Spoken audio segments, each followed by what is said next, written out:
everybody. I am so excited. I have one of my favorite people on today. I think you are going to really love what she does. And I think what she does is so important for the autistic adult community, for all of the autism community, but I think it's mandatory in the autistic adult community. I met her at I Can Dubai. So if you read my social media, you know, I eat, sleep, and drink I Can Dubai. I love I Can Dubai. I met so many amazing people. And she's just an amazing human being. She wrote a book. She's done so many things. I'm going to let her brag on herself because she's amazing. Oh, and before I forget, thank you, Brandon Hodde, for letting us use your music. You are so amazing, and we love how much you support the Team Awesomism Virtual Academy. So here, without any more, I'm going to introduce you to AJ Cullen Langell, and she's going to tell you how amazing she is. She won't brag on herself, but she's going to tell you who she is, what she does, and then I'll brag on her. Thank you so much, Lynn. I'm so excited to be here today. As you said, my name is AJ Cullen Langell, and I am a licensed social worker in the state of Massachusetts and also a certified animal assisted intervention specialist. And ever since I was a child, I have had a passion and love for dogs and have just found such a great benefit from having them present in my own life and family members' lives. And as a high school student, I started working at a camp for students with autism and other special needs, and got to bring my dog there and have her interact with some of the students. And I really noticed what a difference she was making. And due to this, I said to myself, one day I'm going to find a way to incorporate my love for dogs into my love of the field of autism. So after I Can Dubai, which happened rather unexpectedly for me with only 3 weeks notice, I decided to come home and really formalize this passion project. So my passion project in now small business is called Autism Barks. And Autism Barks originated back in 2010. As a college student, I had purchased a small dog on a credit card and stuck her in and out of my college dorm in a backpack. And in doing so, ended up with a wonderful job at an organic dog bakery, where the family who owned the bakery really saw my passion and love for autism and dogs, and allowed me to create an annual fundraiser that we hosted every year to raise funds for the autistic community. And that fundraiser was called Autism Barks. So that name has always stuck with me. And after losing my therapy dog that I had at that time, who did a lot of volunteer work with me, I decided that I would memorialize her in a children's book. So again, in that book, we talked about Autism Barks. So it only seemed appropriate to name this passion project after those ventures. I love it. I love it because I know with Peyton having a therapy dog, it's really helped him. Not only does Tex is our dog, and Tex was a rescue. He's part Bernese Mountain Dog, part Australian Shepherd. So he's, good size. He's not real big, but he, calms Peyton. But it also makes Peyton realize that Tex has to eat. He has to go for walks. He has to have water. It, forces Peyton to think outside of himself too. And it gives him a purpose too. I think so often we tend to forget that when we do have animals around, not only do we have somebody to comfort us or to be by us or to talk to, but they also teach us not to be so selfish about ourselves and what we, worry about. Absolutely. And I think, that the dogs like you do, the service dogs and the training and stuff, can really help autistic adults learn independence, teach them to be able to be on their own easier, because the biggest mission of Team Awesomism Virtual Academy is to help autistic adults be prepared to live after their parents or their siblings are gone, or if they want that independence, Absolutely. And I think a pet is one of the greatest things for them. I do. Absolutely. And what I've been finding in doing a lot of research recently is that there are so many different ways that we can incorporate animal assisted intervention in working with both autistic children and adults in pairing them with animals. So whether it be connecting them with a fully trained service animal that has been specifically trained to help them with specific tasks, that's great. We can do that. We're also finding that there's a lot of research coming out that's touching on similarly to what you just mentioned, Lynn, and that's the benefits that autistic children and adults are getting just from having a pet dog. So even a dog with no formalized or specialized training, they're finding, a huge benefit on these autistic individuals' mental health. And as you said, independence, in really getting them out and about and, like you mentioned, stepping outside of themselves. Yeah, and I also think like, okay, when we were traveling, for the 5 months, Peyton would take texts, and he obviously, we're staying in hotels. So Peyton would go and he'd have to take texts for a walk. And we always stayed at Staybridge Suites because they're more like little apartments, and they would always have this dog walk area. And so Peyton would go. But you know what else it did? Because Peyton was down there walking dogs, and there were other guests in the hotel, they would say, "Oh, I love your dog. Can I pet your dog?" Other little kids in the hotel. Guess what? That helped Peyton's social skills. Oh, Peyton was interconnecting with them. absolutely. That's one of the largest benefits that they're finding of pairing dogs with autistic individuals. And the example that I gave at ICANN when I was presenting is someone who suffers with social anxiety myself. It can be nerve-wracking to introduce yourself to a stranger, especially someone you're just passing on the sidewalk that you may or may not have anything in common with. But when I walk my neighborhood with my dog at the end of her leash, that barrier is broken down. People are willing to engage, they want to approach you. And for an autistic child or adult, having something to talk about outside themselves can allow them to have that increased level of comfortability to engage in that back and forth, however long or short it might be. 100%. We noticed that, like when we first started and Peyton would take texts, that he would, say hello and that people would talk to him and he would, respond back because Peyton is fully verbal. He's high functioning. By the time we left Lexington, which was basically our last long-term stay before we came and moved to Florida, Peyton legitimately was chatting with people in elevators. Like, I got off the elevator one day, our room was on the 4th floor. I got off and this guy walks up to me, he says, "Are you Peyton's mom?" And I'm like, "Yeah." And he says, "Oh, I would talk to Peyton in the elevator. We ride quite often together."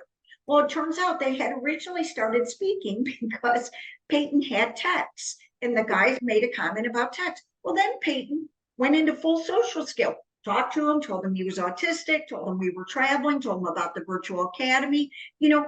Peyton became Peyton.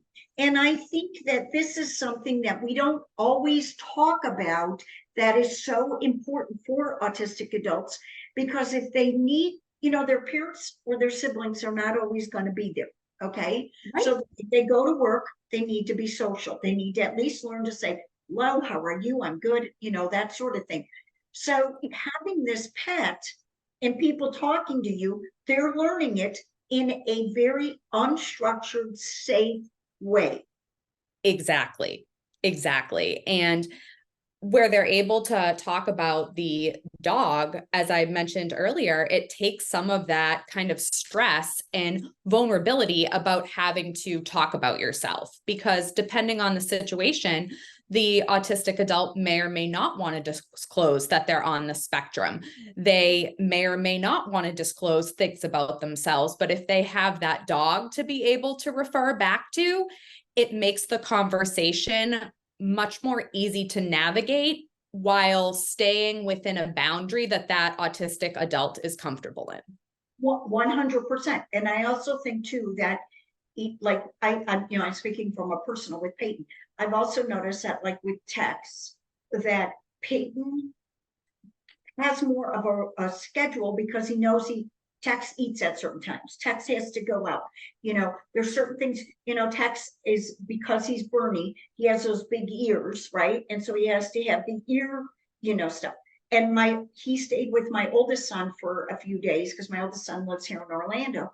And it was so funny because my oldest son says to me, oh yeah, Peyton was taking care of Tex and he was giving him his medicine. He was cleaning his ears. And I'm like, yay. See, and this is exactly the kind of things that make me so happy because Peyton is learning there's care. You have to take care of, if you take care of the dog, that means you also need to take care of yourself. Exactly. And that's one of the things that they're using therapy animals, or I apologize, I try not to use the term using therapy or service animals, but incorporating therapy animals into occupational therapy sessions for exactly that, to help individuals be able to learn some of those hygiene, independent living skills, starting with the dog and then being able to apply it to themselves. Absolutely.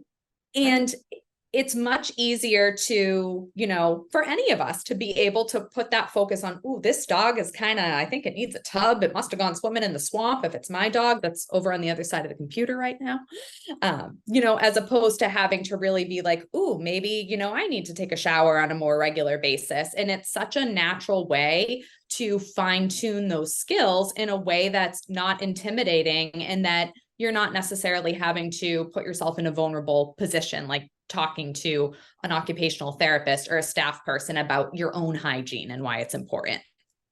Oh, exactly. And I also think too, that like with they had that program. Remember when they were doing I mean, I know they still do. I just knew a place in Texas that did it, where they would bring in the autistics to read to the dogs in the camp, right?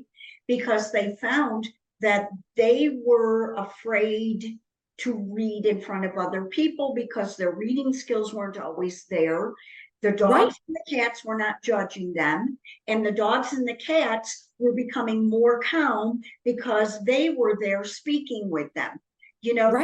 My third child he's a big cat person, and they used to call him the cat whisperer, okay, because he worked at the animal shelter. And he could take these feral cats just with his voice and his calmness and everything and teach them, and they'd get adopted because they would calm down. And I think a program, these care farms, have you been reading about these care farms? I love these care farm ideas. I know. We need more of them. They say there's only 200 of them in the United States. And as big as we are, we need more, Absolutely. And I was talking to a friend because when we were in Lexington, we were working with the horses. We were working with people on the horses. And one of the things that one of the horse people said to me was, every horse farm, not every, but she said most horse farms also have dogs. And she said, so if we can teach them how to be around dogs, we can teach them how to be around horses, because the horses can be intimidating to them immediately. And the horses, let's be honest, horse kicks you, you may not be here tomorrow. Okay. So, she said, we start out with the dogs at the horse farm, and then we teach them about how to take care. Listen, these are also jobs. These dog jobs, these everything. Okay. They have an 75 to 85% unemployment rate in the autism adult community. It's unacceptable. If any other segment of our population, I got on my high horse to someone who I absolutely adore, and she and her husband started my favorite app in the world. Okay. Although pretty soon my app is going to be my favorite app in the world. And I said to her, I want to tell people, one of the reasons why we traveled was I wanted to get people to understand, please don't use the word inclusion if you're not going to include autistics, because if you included autistics in your business inclusion, we wouldn't have 75 to 85% unemployment rate. Okay. So one of the ways that we do at the Academy is think outside the box, right? So if you get a service dog and you learn how to take care of a service dog, and you learn about a dog or a therapy dog or whatever, through someone like you, that also they can go work at a pet store. They can go work at a vet hospital. They can go work, you know what I mean? They can start walking dogs. They can find careers. Right. And I think too, one of the really exciting things about animal assisted interventions is there are so many ways to incorporate animals into the lives of those that we're supporting. And one of the things that is what inspired me actually to write my book after I lost my late dog, Cinderella, was in my special education classroom many years ago. I had a student that was going through a really traumatic and tumultuous situation at home. And when he would come in, he would be shut down. He wouldn't be able to talk about it. He wouldn't be able to engage in school. And on a whim one day, I said, hey, I brought my iPad in today. Why don't you go in the hallway, write Ella an email. She's probably really bored since she has the day off today. And I think she'd love to hear from you. Well, long story short, this turned into one of the students' best coping mechanisms for the 2 years that he was at the therapeutic school placement. When he was feeling really upset and like he couldn't communicate, he would send emails to the dog who came into the classroom a few times a week. And in the evenings, I would respond back as a dog. And that was a way for him to learn to express how he was feeling in a way that there was no judgment. He didn't have to engage in that face-to-face interaction that he found so intimidating. And it was also really funny because as the 2 years went on, you saw his writing skills improve because he was spending so much time writing these emails to the dog. And as he got a bit more comfortable sharing his feelings with Ella, then on the days she was in the classroom, he and I would take her for a walk, we'd sit in the hallway, what have you, and he would begin to open up to me as well because he would be talking to Ella, but I was right there. I love that. See, that's beautiful. When you reminded me, when you were telling that, you reminded me of a story when one of the moms that I talked to on the road, she had a son and a grandson who were autistic. And she told me that her son started to write, he was really going through a lot. Okay. His child was taken from him. Okay. Who was autistic. The mother got full custody and would barely let him see this child. And he was struggling. And, he was middle-aged adult, right? Because the mother was quite a bit older. She was older than me. And she said, it broke her heart. She didn't know how. And what she was afraid of is that he was going to get angry or do something to himself because he was feeling, and she said, and if he started having meltdowns, he had less chance of ever getting his child, blah, blah, blah. Okay, so fast forward. He started writing music to the dog. They had 2 dogs. He started writing music. It was his feelings. It was his emotions. And he would sing to the dogs. That's amazing. And she said he started to learn to cope with it because he was able to express himself. Right. The dogs would sit and listen because they're dogs and they're right. Wonderful animals. We don't deserve them. And she said, I saw him go from this level to this. And when his ex-wife saw him go from this to this, she felt more comfortable with him being around his child. Of course. She said, who would have ever thought, Right. I was just flabbergasted. And I was like, this is why we started the Academy. We wanted to think outside of the box. And if you remember, that's what I said in my speech at ICANN. We try to break all the box, we try to open up the doors so unconventionally. Everybody can do the conventional. Let's think of outside because, maybe Johnny doesn't respond as well with this, but maybe Johnny having this dog in the room is going to help Johnny open up and Johnny care, Right. Absolutely. And I think too, recognizing that these animals can be of such great benefit based on where the individual is at a specific time frame. So the young man that I've worked with for over, let's see, how old am I now? We're going to say it's 16 or 18 years that I've worked with him, and he's the light of my life and what has inspired me to be here today.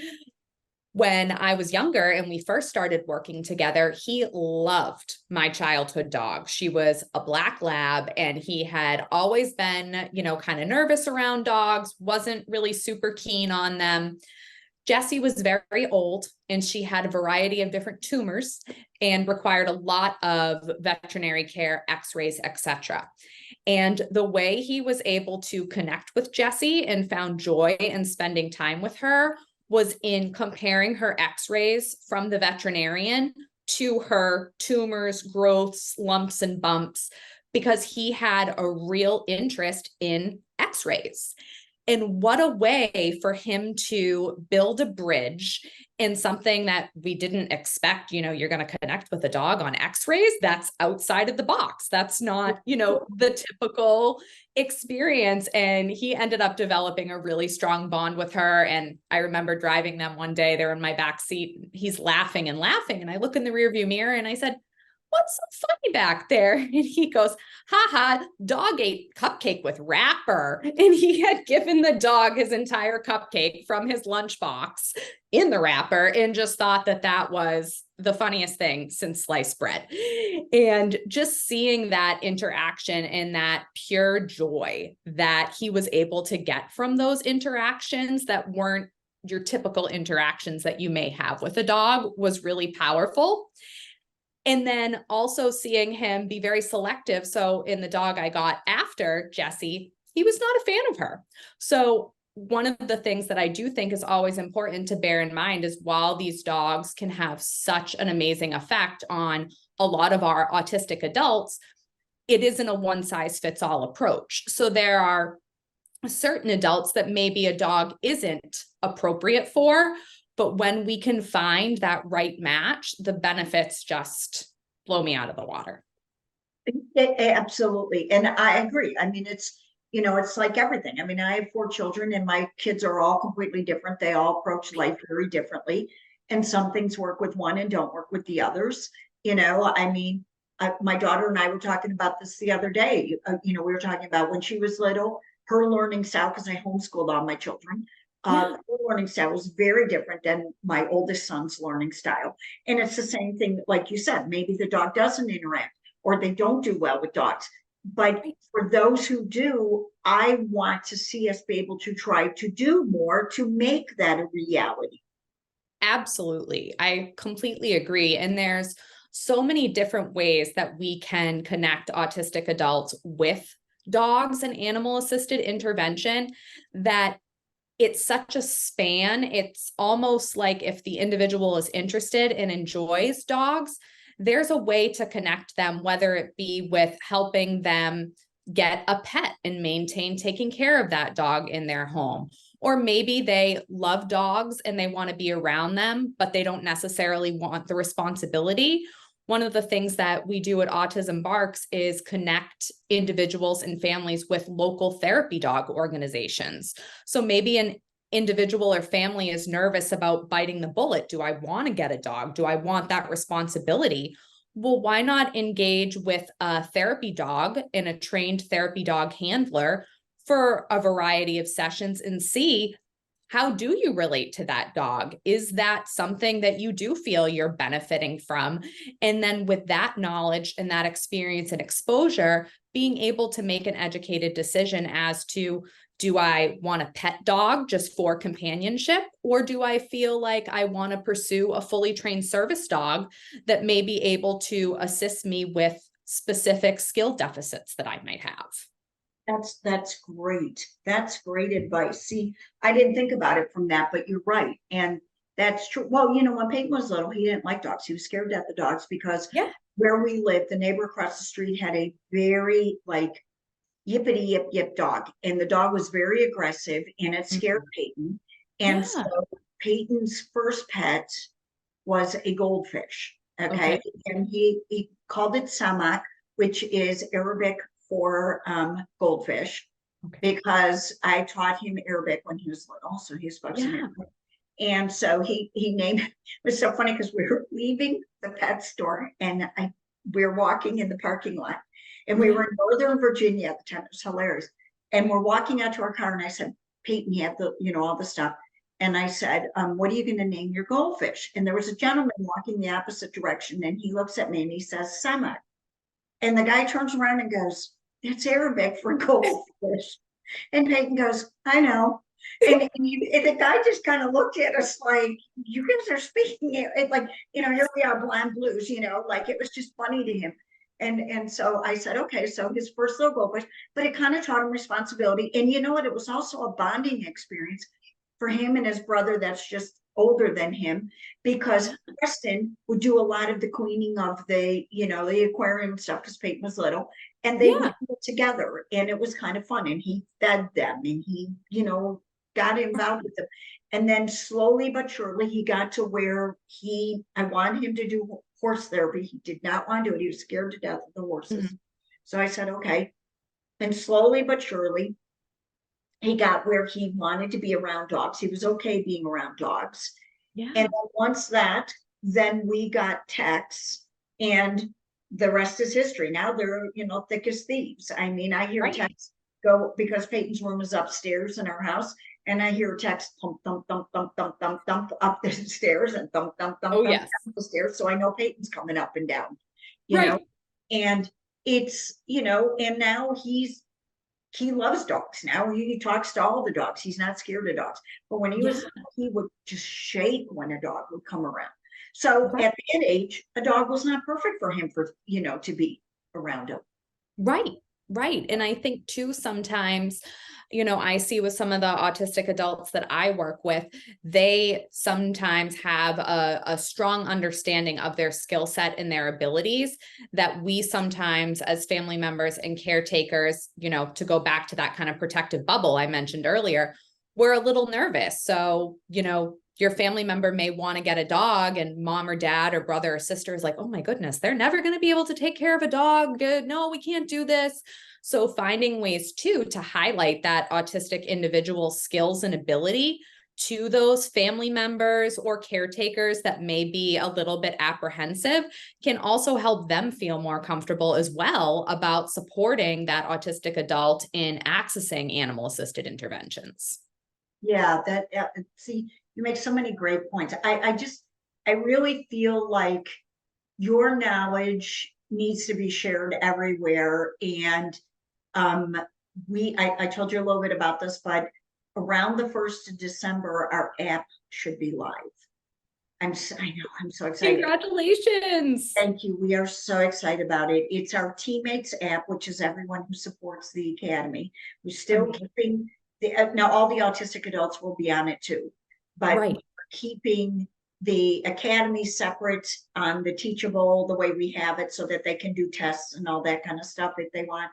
But the app, and one of the things that we will be doing is we're going to have weekly roundtables, and we're going to try to do at least 1 or 2 a week. Some will be live, some will be recorded, depending.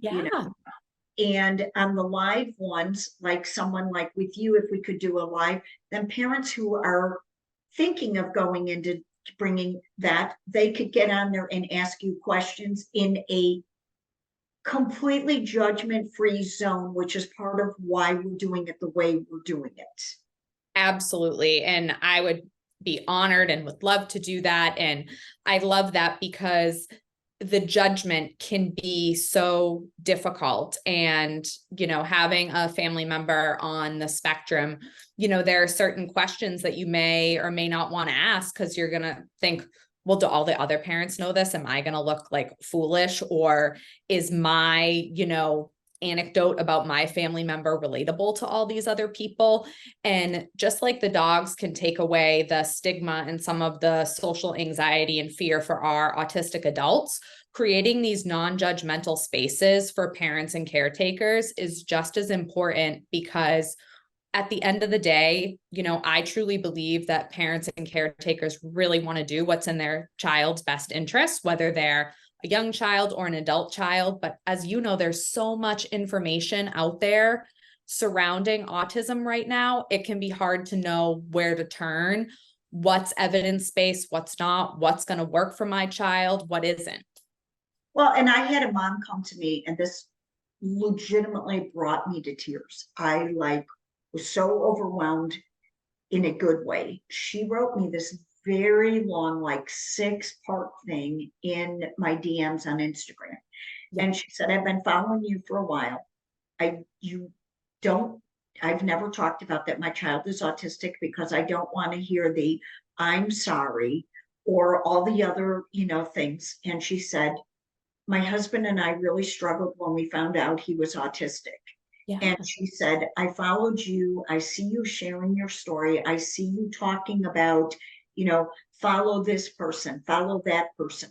You talk about, Martin, you talk about all these other people. You talked about ICANN. You put all these people out there. And she said, you feel so comfortable. She said, it's amazing to me how comfortable you are about the fact that your child is autistic. And she said, and first I thought maybe you were just putting that on, but I could tell, because she said, I do see where there's times you get on there and you say, I'm very frustrated with the world. I feel on the out. And she said, I just want to say thank you. She said, because you're helping me so much. I'm just beginning my journey. You've been doing this for, over 20 years because we found out before.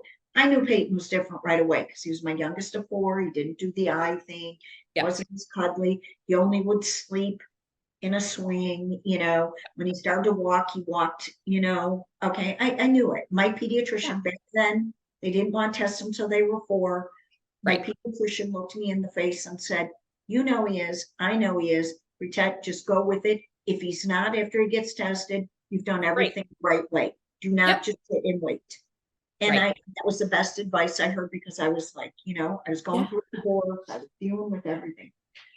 So anyway, she wrote me this really long thing. And she said, I just want to tell you how much you mean to me and how much I learned, because she said, I can't even possibly relate or understand at this point about what it's going to be like for him as a teenager or when his friends are driving or dating. And she said, so many parents that have one's my son's age and they're giving me all this advice. And she said, I don't want to be mean, but I want to say to them, do you know what it's like to go through the hormones? Do you know what it's like for when everybody else is going to college and maybe your child can't, or your child doesn't get invited to go to a football game like the other kids? And she said, you have touched on so many things. And it meant everything to me. And you know what? At the same time, I felt so bad that she didn't feel comfortable putting that out into public because of what the judgment would come at her. Right. Absolutely. And that's so powerful. And, I certainly agree because I see the things that you're doing and that you're posting and in the conversations that we have. And creating that safe space is so important. And my, educational background is I'm a social worker, as I mentioned, and I do one-to-one therapy. And the reason that I do that is because I have my own lived experience with mental health challenges and growing up with divorced parents. And unfortunately, even though it's 2023 and it's the United States, there's still so much stigma around mental health, autism, LGBTQ communities. And we need to really shift the narrative and learn to accept and celebrate people as they are, regardless of our own personal views or viewpoints. And why I became a therapist was because I was hoping that I could impact some of that change and just help create that space for someone. And I think drawing on our own lived experience really plays into our ability to create that safe space, because I know for myself, I'm going to take information, advice, resources from someone that's walked through it, not someone that just has, a lot of research history, not to discredit that, but that lived experience, in my opinion, really can create that safe and open space for those that we interact with. And as that follower pointed out to you, it shines through in our authenticity and it makes us and motivates us to do what we do every day.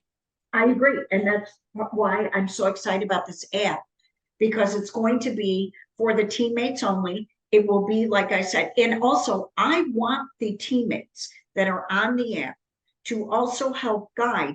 Like, I've had parents come to me and say, when Peyton turned 18, well, how did you decide to be a guardian? Did you decide to be a guardian or just get the power of attorney? I said, well, because Peyton can make a lot of decisions on his own, we did power of attorney just for financial, because I didn't want somebody using them for money. Of And course. medical, because he can't always make all those. But everything else, Peyton gets a voice, you know, it's not fully, mom has to make that decision for you. But we had to go through this. I had to spend a lot of time, you know, thank goodness I have 4,976 lawyers in my life. So I asked him, I mean, too many of them. My son-in-law is one too. And, you know, and my daughter who works in the field of law, who has more opinions than anyone you've ever met in your life, you know, and I had hours of discussions about it. And we decided this was the best trail for us, okay, to go that way. Well, some parents are afraid to go out there. They don't want to ask on social media. They don't want to sit in a room with 6 other parents and have those parents get judgmental, or someone whose child is 5 tell them what they need to do when their child is 18 when they haven't even come to that voice, right? Exactly. So this teammates is going to be, the app is going to be where if 5 parents come to me and say, Lynn, I'm dealing with this with my child. My child will take a shower. We'll go find those 3 experts and 12 parents and 12 autistic adults who will come on there, and these parents can talk to them. And it is going to be able to get firsthand knowledge, as well as some of the people that have studied it. And we all talk. We have an open discussion. And what really sticks out to me about that approach, and one of the things that I love about Team Awesomism, is your involvement of the autistic adults. And I think that it's so imperative that we, you know, whether we're subject matter experts, whether we're professionals in the field, you know, even with our own lived experience of having a loved one with autism, it's so important to be getting that information from the community that we're looking to support, because they deserve an equal voice at the table, and their opinions and the way that they experience the things that we're putting out there for them is going to be different than maybe how we thought it would or how we intended it. And we need to be open to that feedback, because we don't want to create services that, you know, aren't going to be effective or approachable for someone that's autistic. Absolutely. And that's one of the things that we do all the time, is like, someone will maybe bring something to us, or we'll see a situation. I will go to Peyton. Peyton goes to all of his friends. We have other ones that we go straight to that are a part of our, you know, autistic adult advisory, and it'll go out to 20 autistic adults. And then we get their feedback and make that decision how to approach it. Because my opinion on it is going to be from my viewpoint, not from an autism viewpoint. And that was one of the things that I have been very adamant about with Team Awesomism, is it's not my mom voice that's speaking, it's my mom voice speaking after I've gone and spoken to a lot of them and said, what do you think of this? Right. I love that. And, you know, one of the things that brings to mind too, is I think of my family member that doesn't necessarily make all of his own decisions, but whether someone has the capability to fully make all of their major decisions, we still need to give those folks a voice as well. And while we may not be able to let them make a major life decision, you know, getting a service dog, not getting a service dog, getting a guardian, not getting a guardian, we can still give them the ability to choose what they want to eat for dinner. We can still give them the ability to say yes or no, they want to engage in animal assisted intervention. We can still give them a voice to say, no, I do still want to watch VHS tapes, even though it's 2023. And it's so important for us as professionals and as loved ones to remember that, because think of how many decisions we make just from when we get up to when we first leave the house in the morning.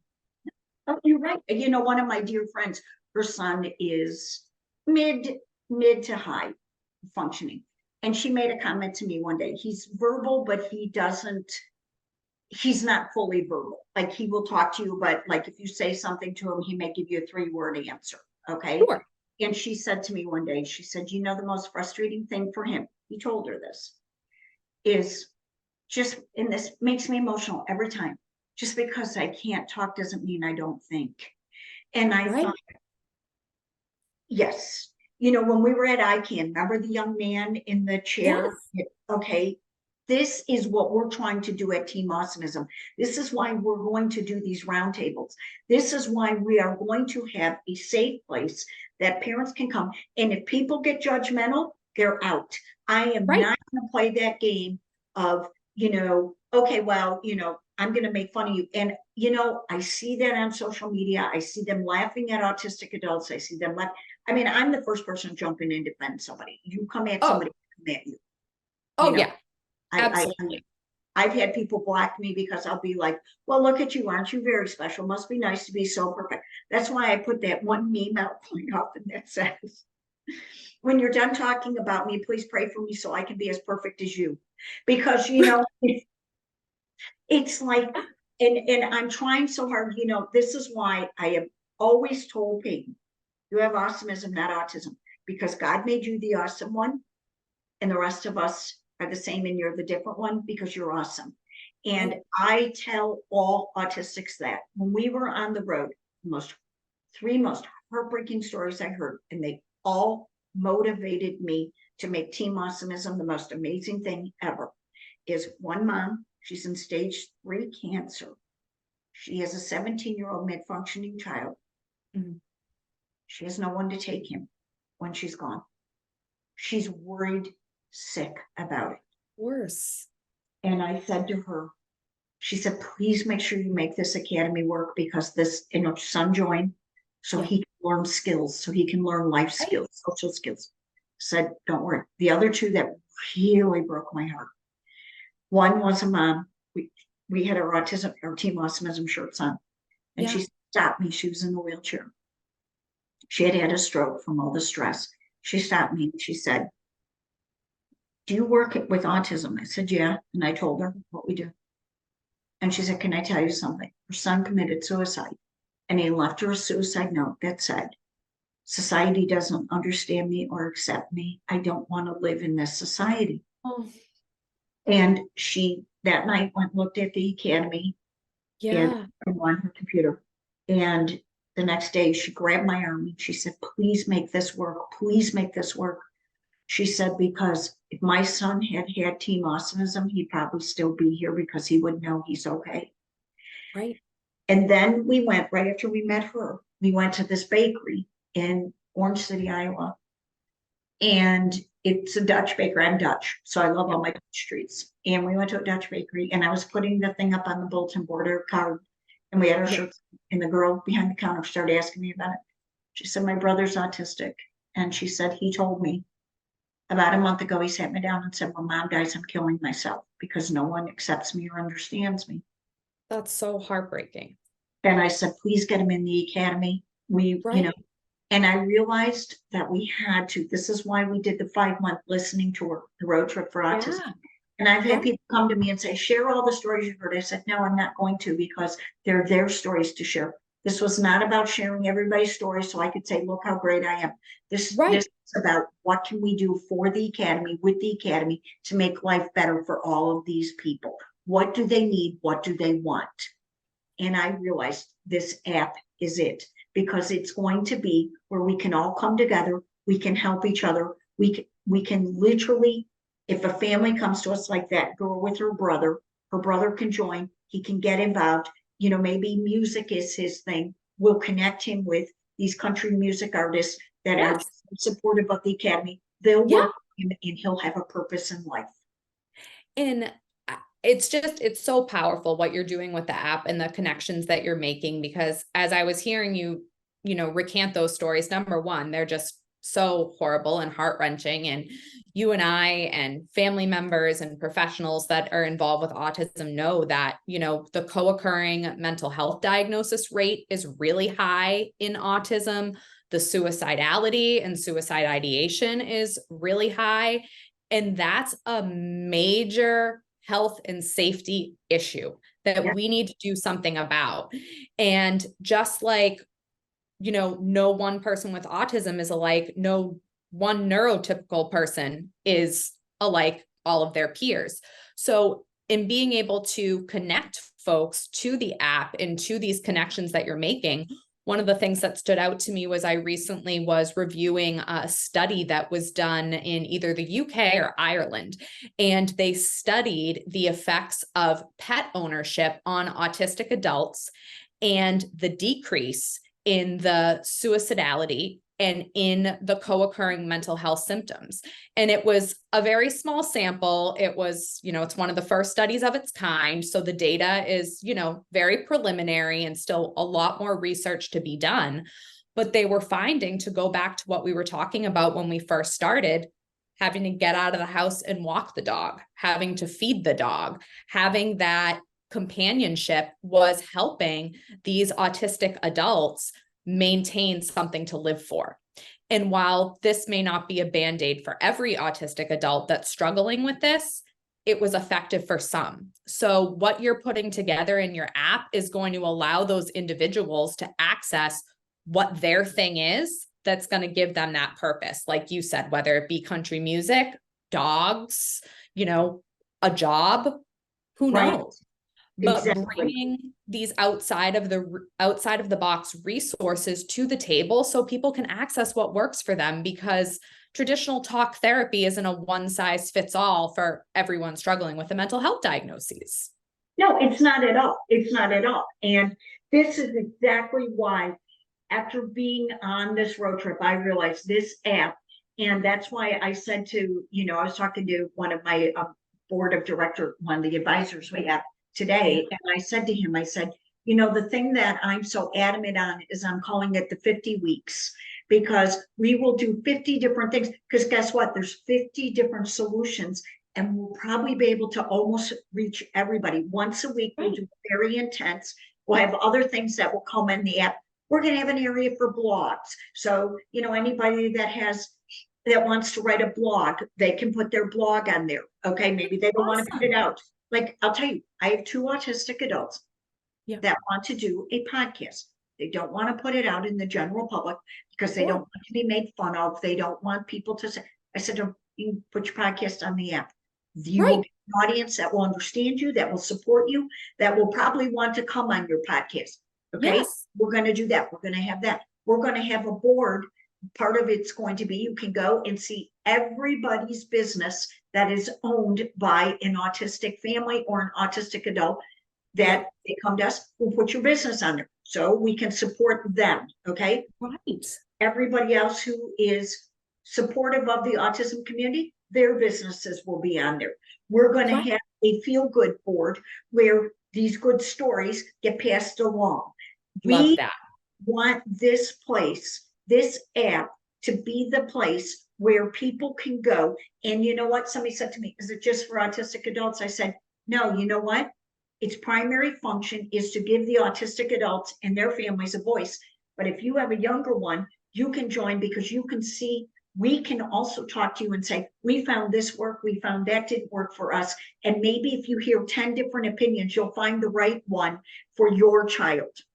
Exactly. I think that is going to be such a blessing to the autistic community. And what I love too is creating a safe space for people to connect, because, no matter where you are, we know that this cyberspace we live in isn't always the safest place to make genuine connections. And, you think of a silly MTV TV show like Catfish, and we see people that are falling victim to these really horrible scams, and with the autistic community, allowing them to gain some confidence in a place that they may feel safer, like those folks that you described, might allow them to, learn and apply some skills so that as they are connecting on a traditional Facebook, Instagram, what have you, they're a bit more confident and they're a bit more aware of some of these red flags that they might need to look for. Exactly. And, John Payne, who spoke at the ICANN, okay, he was the one that talked about the gut health, right? He's a gut health expert.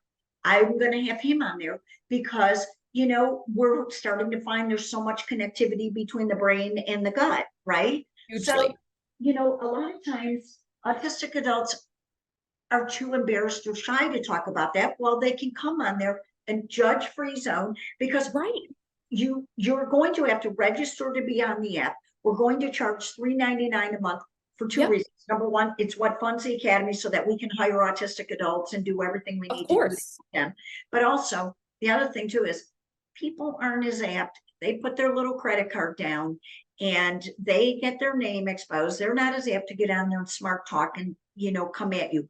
These Right. little keyboard warriors on Twitter and Facebook and everything else with their 22 different accounts. Exactly.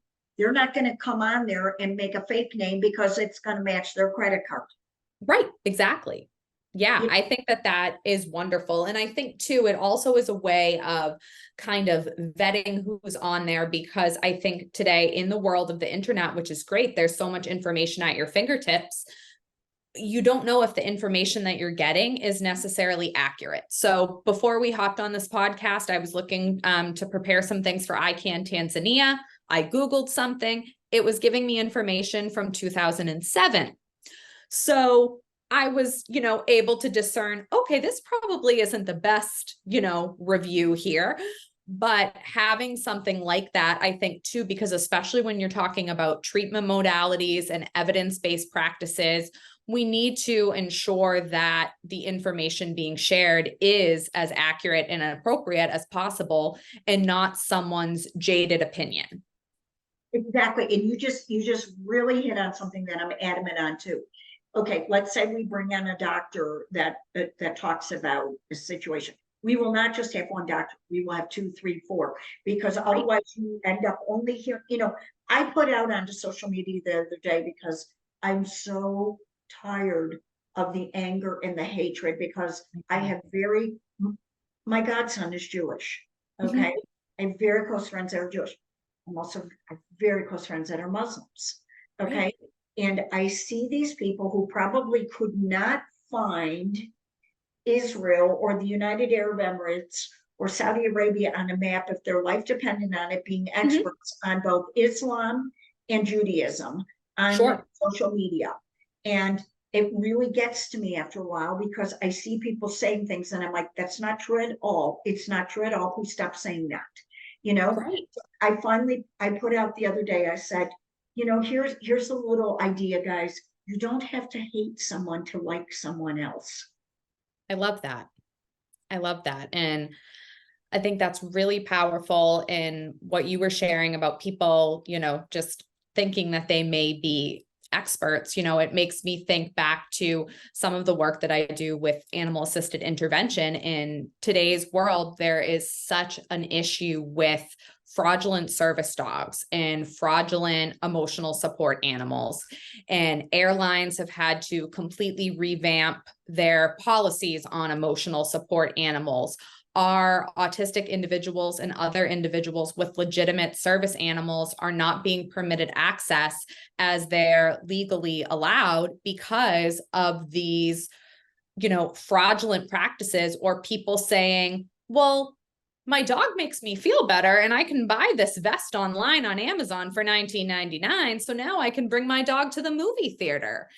And as a dog lover, I would love to be able to bring my dog everywhere I go. However, you can't, as, someone that just owns a pet, and you need to be able to seek and access real and current up-to-date information so that you're able to make those informed decisions and to prepare yourself for what you may need if you are, looking into getting a service dog, accessing animal assisted intervention, or, signing up for a college course on world history. You have to have the right information in order to be able to make informed decisions.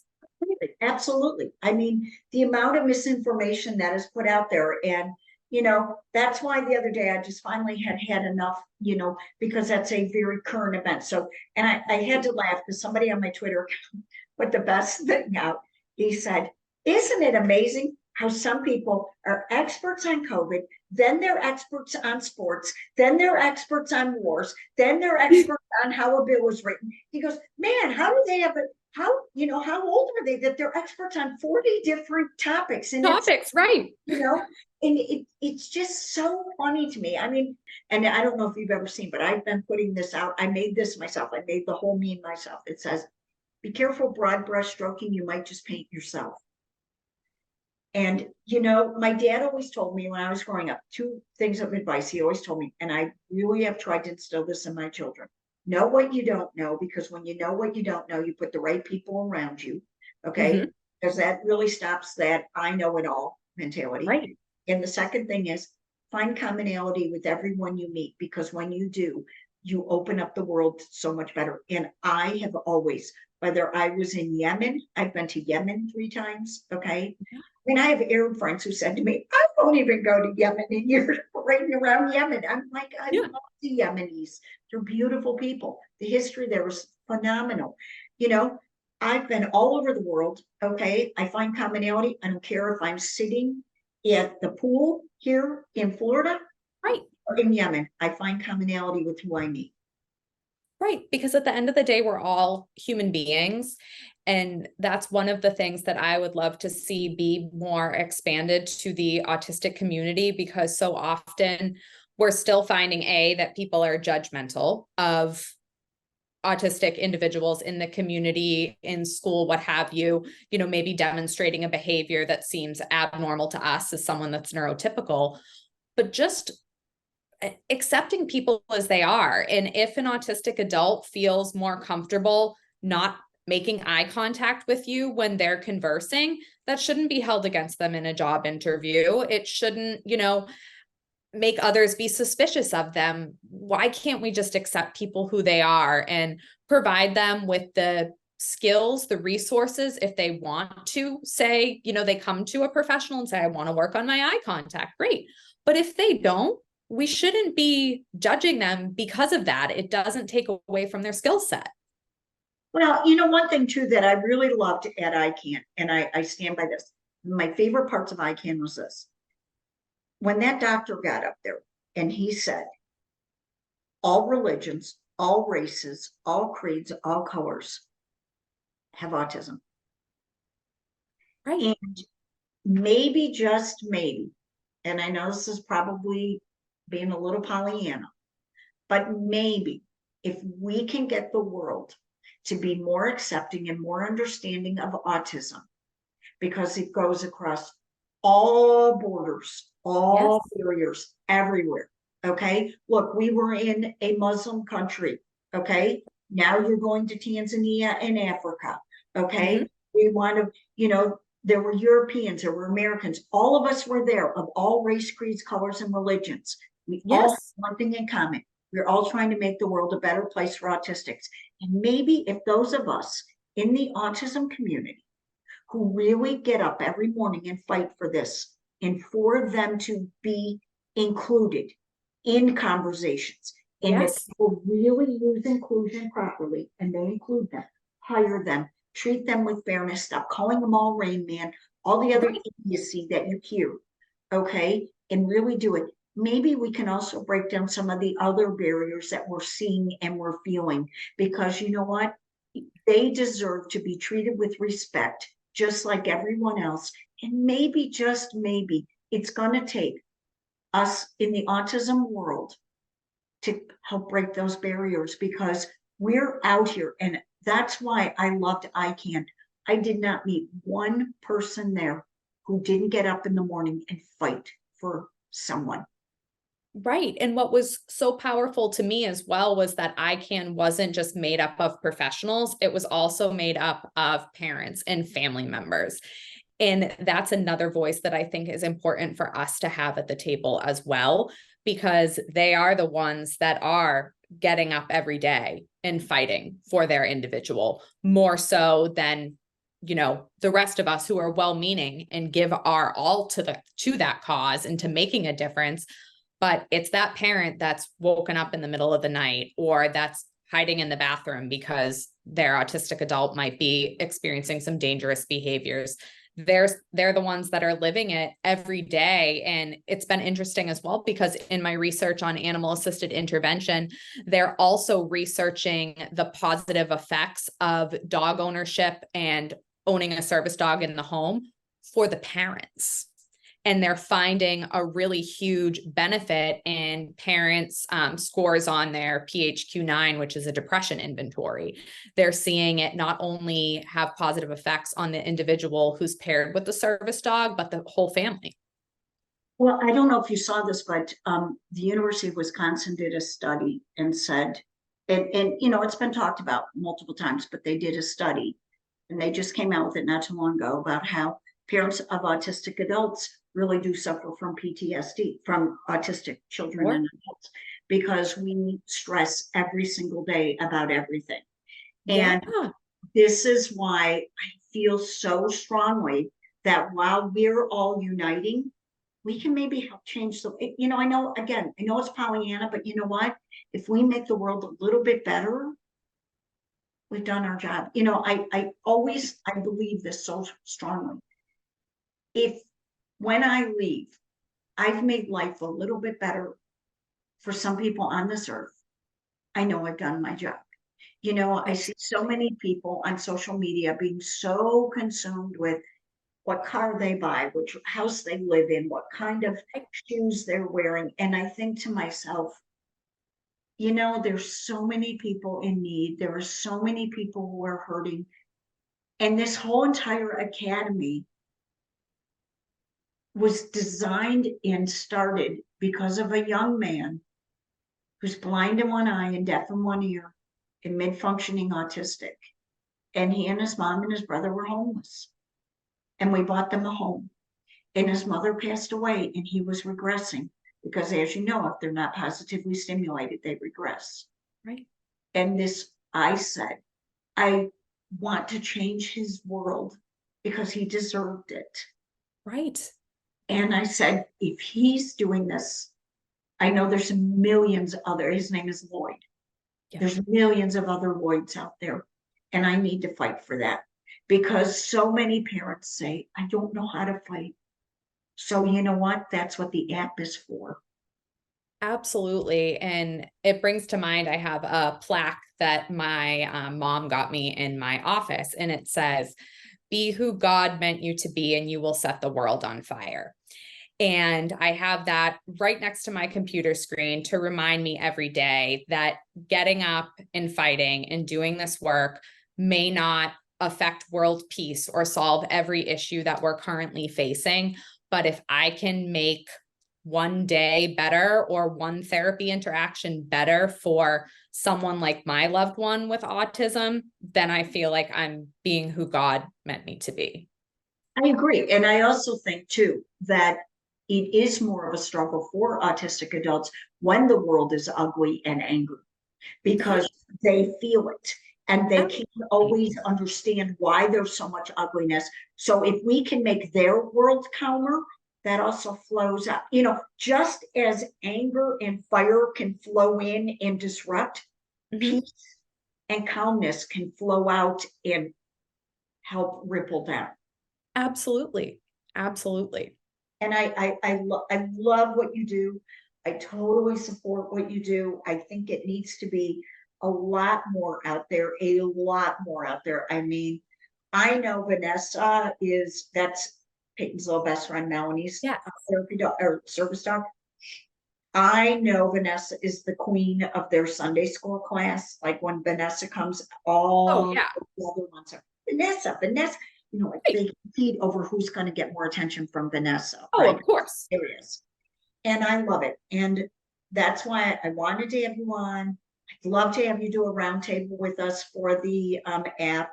Absolutely. So excited about this. If I can help in any way, or if you have any ideas or suggestions, I'm always open to hear them. And I just feel so strongly that the team that we've started at ICANN is going to be a game changer. I really believe that. I do too. And I can't, thank you enough for those words of affirmation and your kindness and having me on here. And when you asked me to do this with you, this is the first podcast that I have ever been on. So very exciting for me. Yes. A little nerve wracking, but you're just so easy to talk to. And like you shared with, you've gotten that feedback from others, but I agree that experience that like I said, when we first started chatting, that's what made me come home and put pen to paper and say, all right, it's time to take this passion and to do something with it. And, I would love to help, similarly, however I can with your ventures and what you're doing. I'm happy to, one of the things that I do through Autism Barks is I do offer one-on-one consultations to individuals and families. So if it's something that someone's thinking about, they can visit my website, which is autismbarks.us.com wasn't available. And I am more than happy. All my contact information is on there. And if someone is looking to connect and kind of talk this through and learn more about it, I also, am willing to do public speaking opportunities for different organizations or schools and such that might be looking for ways to implement animal assisted interventions in their school or their day program. So anyone that I can help, like you said, if we can make the world better by one webinar, one podcast, whatever it may be, I think it's really worthwhile. And I would just love to spread this passion with others in the autism community. I love that. And we'll definitely put your link to your website on both of our websites, the Awesomism Mom and Team Awesomism. And then when we get the app, you'll definitely be on our board of, autism friendly businesses. And then also, I will definitely promote that because I had an idea. I don't know why, but the other day, and now I can't remember it, but I did write it down. I had an idea for you, and I was going to tell you about it, but I definitely, part of the goal of Team Awesomism, the app to the Teammates program, is to legitimately help people like you have doors opened for you. Because and I so appreciate that. I mean, there is one thing that I have a lot of faults, but one thing that I am very strong on is I'm not going to go out there tomorrow and start, well, Peyton has a therapy dog, so I'm going to be an expert on therapy dog. That drives me almost nuts. You know what I mean? Because what helped for me and Peyton is what helped for me and Peyton. Okay. We don't have the background that you have. We're not doing what you do. So my goal always is, when I'm in these crowds, like the other day when I told you when we went for coffee with the cop, I talked about you, I talked about Tom Island, I talked about Martin. I mean, I think the police chief thought, this is what, like I came in there with the directory of, and here's all the people that you should be talking to. At one point he kind of chuckled and he goes, it's kind of funny. I said, why? He said, because you're like pushing other people too. He goes, I love it. I said, well, because these are not my fields of expertise. And that's what's so powerful too about this community that we're building from ICANN and with other professionals, families, autistic adults in the community is this network, because there's no reason, in my opinion, why one of us has to outshine another, because exactly as you said, we all have different areas that we're experts in. And we can share that knowledge with the people that need that knowledge. And if someone comes to me and I'm not an expert in whatever the topic may be, I want to know I have a strong, reliable network that says, I might not be able to answer that question, but let me send you over to Lynne and Team Awesomism. I think they have a course on the Academy for this. Exactly. And that's exactly what we're trying to do, because, that's why we sell those shirts. And a lot of people like them. I don't know if you've seen, but we have these shirts out now that we're selling through the Academy that say fight for a cause, not for applause. Yes. It says Team Awesomism, fight for Team Awesomism, because that is our motto. This is not about getting attention. This is not about applause. This is about really making a difference. Absolutely. And that's what I love. And that's why I love this network we're building.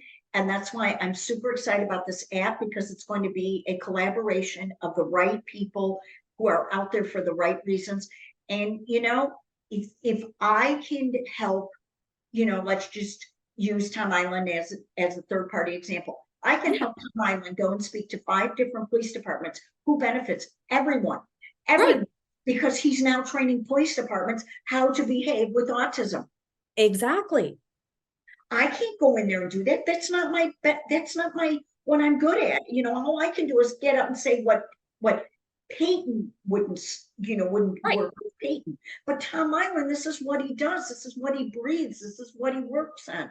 So why Exactly. wouldn't I go in there and say, hire Tom Island? Why wouldn't I go talk to different pet companies or different places or schools or everybody about you?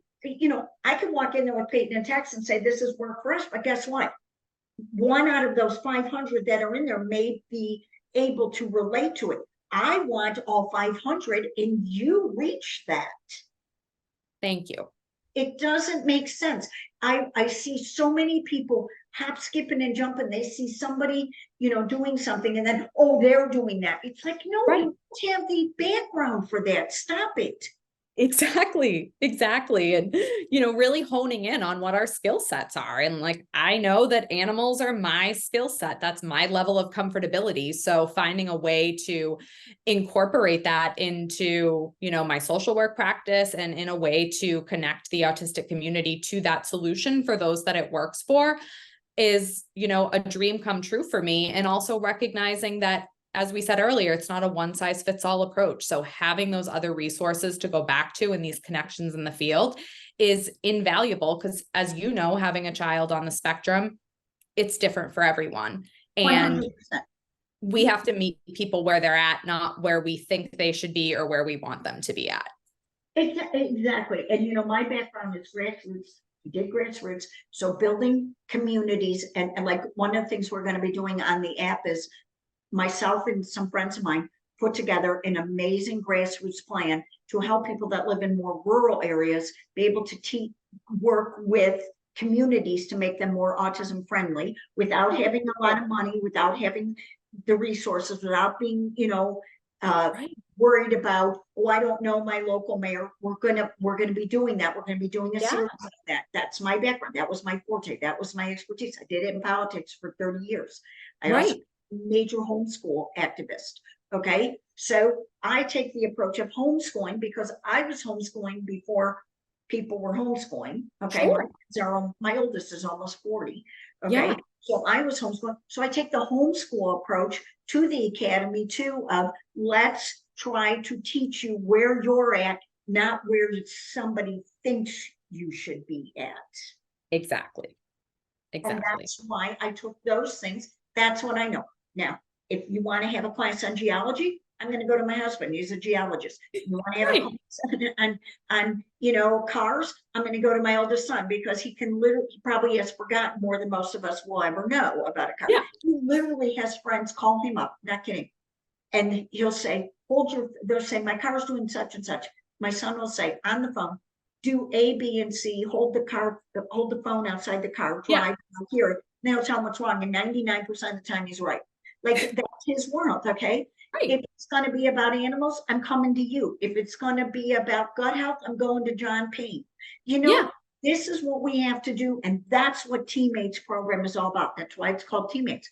We're all part of a team. Right. Absolutely. So thank you so much for being on here. And we'll definitely stay in touch. And if I can help you in any way, and you know what? I need to get some more of your books because I want to hand them out because I'm going to be going everywhere here. Now that I'm back in my happy place where I know everybody. One of the things that really made me excited was there is a school here that is an umbrella school, which is the only one that really has umbrella schools, where they learn and they're homeschooled, right? Right. And so it has grown from yay big when my kids went to it. Yeah. Massive in size.